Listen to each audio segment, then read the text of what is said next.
know Dasher, Dancer, Prancer, and Vixen, and you also know the Rankin Bass Rudolph movie, unless you're Daniel Sexbang Avidan. Steve from the highway! And while I do love this one, Yukon Cornelius being the best thing ever, I'm off to get my life-sustaining supplies, cornmeal and gunpowder and ham hocks and guitar strings. I'll give you a lift. it's not the one I watched first. No, the one I watched first was the one from 1998 by Good Time Entertainment, who also made Rudolph the Movie from 1998, because they were a publishing company, not movie makers. The movie was a financial disaster, but still, it stuck with me. I don't think this movie is that bad, though. It made Christmas for me for the longest time. It honestly saddened me when I started to grow more and see its flaws stick out like a glowing fucking red nose. It's also sickeningly cute. Oh my gosh! Maybe that's why I even consider it. Despite being nostalgic for it, I'm a sucker for cute things. My nose can stop traffic. I have a glowing personality. I love the character designs here.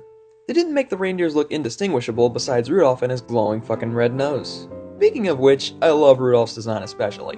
The basic plot is that around the same time Rudolph was born, two elves named Boone and Doggle accidentally destroyed the ice garden of the resident ice witch Stormella on their way back from collecting Santa's mail. I do like Stormella though. She seems more like a pissed off neighbor rather than inherently evil. I think anyone would be pissed to be living so near Santa Claus's noisy ass workshop. Since Santa refuses to turn over Boone and Doggle to be punished at Stormella's hands, she closes her ice bridge, making things a lot harder for Santa's workshop, and threatens to conjure an enormous winter storm should anyone try to cross. So be it.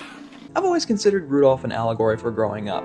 Having those things that make us unique as kids, but not really coming into our own until later in either during or just after adolescence. Maybe I'm looking a bit too much into it. I do like Blitzen as Rudolph's father, though. He's not ashamed or embarrassed of his son. He loves him and finds him unique and special despite what the others say.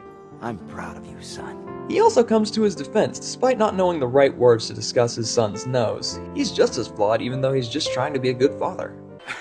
But the nose problem isn't his fault. He was born that way. That nose of his was an accident. We see Rudolph grow up, get picked on, run away, the works. I'd say give it a watch if you want to see a new take on the Rudolph story. I do have to recommend it just to find out what you'd personally think of it. It's a bit too quick to start singing, but for what it's worth, a good bit of the music in this is quite enjoyable. Hell, one of the songs is Wonderful Christmas Time by Paul McCartney, probably my favorite Christmas song ever. Stormella has an amazing villain song near the climax about how she's thrilled to finally be able to destroy Santa's work, and the Arctic Fox Slyly has a great song literally about how everything could always be worse. Pretty fitting, I'd say. I feel like this is a lesson everyone should take to heart. And this song is so catchy, I get it stuck in my head for days. But yeah, the plot meanders, there are recycled footage, imperfections left and right, Leonard's neck is a mile long, but hey, it's not that bad. Admittedly, I find myself liking it as an adult much more than I did as a teenager, but hey, that's most things. It's cute, relaxing, has enjoyable art direction and animations, and has that Christmassy feel just right. Despite its imperfections, which, in all honesty, I feel give it more personality, like older animations. What I'm trying to say is, this movie is special to me.